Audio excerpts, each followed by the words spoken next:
அந்த காலகட்டங்கள்ல கொஞ்சம் இப்ப கீமோல இருந்தாலோ, ரேடியேஷன்ல இருந்தாலோ, உங்களுக்கு வந்து கொஞ்சம் புரோட்டீன் சோர்ஸ் வந்து நல்ல நல்ல சோர்ஸா இருக்கணும். அதனால நம்ம அப்ப அகைன் நம்ம வந்து அதுக்காக ரெட் மீட் சாப்பிடுங்கன்னு சொல்ல மாட்டேன். முட்டைகள அதிகப்படுத்திக்கலாம். முட்டை அதிகப்படுத்திக்கலாம்.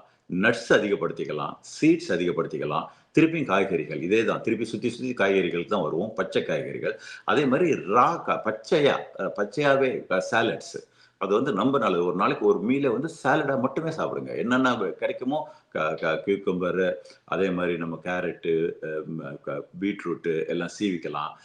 கீரைகள் நல்லா சுத்தமா வாஷ் பண்ணி சாப்பிடலாம். அது ஒரு சில நேரத்தில இதெல்லாம் சாப்பிடும்போது வயிறுக்கு ஒத்துக்காது. அது எது ஒத்துக்கலையோ அத எலிமினேட் பண்ணிக்கிட்டு, மீதி நீங்க தான் பண்ணணும். அது சாப்பிட்ட ஒரு சில பேருக்கு திடீர்னு அவங்க சாலடே சாப்பிட்டதுலலாம் சாப்பிடும்போது, அவங்களுக்கு ஒரு சில பச்சையா சாப்பிடும்போது ஒத்துக்காது. அது எது வந்து எந்த எந்த காய்கறி எது வந்து பச்சையா சாப்பிடும்போது வயிறு பிரச்சனை வருதோ, அத மட்டும் அவாய்ட் பண்ணிருங்க. மத்தது ஆட் பண்ணிக்கோங்க. அதாவது பச்சை காய்கறிகள் நிச்சயமா ஹெல்ப் பண்ணும். சமைச்சத விட ஹெல்ப் பண்ணும். ஒரு சில நேரத்தில சமைச்சது ஹெல்ப் பண்ணும். ஒரு சிலது பச்சை ஹெல்ப் பண்ணும். எப்படின்னா டொமேட்டோ எடுத்துக்கோங்க. தக்காளி. தக்காளி வந்து சமைச்சது வந்து மோர் அந்த லைக்கோபீன் வந்து பயோ அவைலபிலிட்டி அதிகமா இருக்கும். பச்சைய விட. ஸோ அது மாரி 2லயுமே பெனிஃபிட் இருக்கு. சமைச்சதுலயும் பெனிஃபிட் இருக்கு. பச்சையிலயும் பெனிஃபிட் இருக்கு. அதனால பச்சை காய்கறிகள் முடிஞ்சது ஒரு 200 கிராம், 250 கிராம் ஒரு நாளைக்கு சாப்பிட்டுருங்க. எந்த சாப்பாடு சாப்பிட்டாலும் காய்கறிகள வச்சுக்கணும்.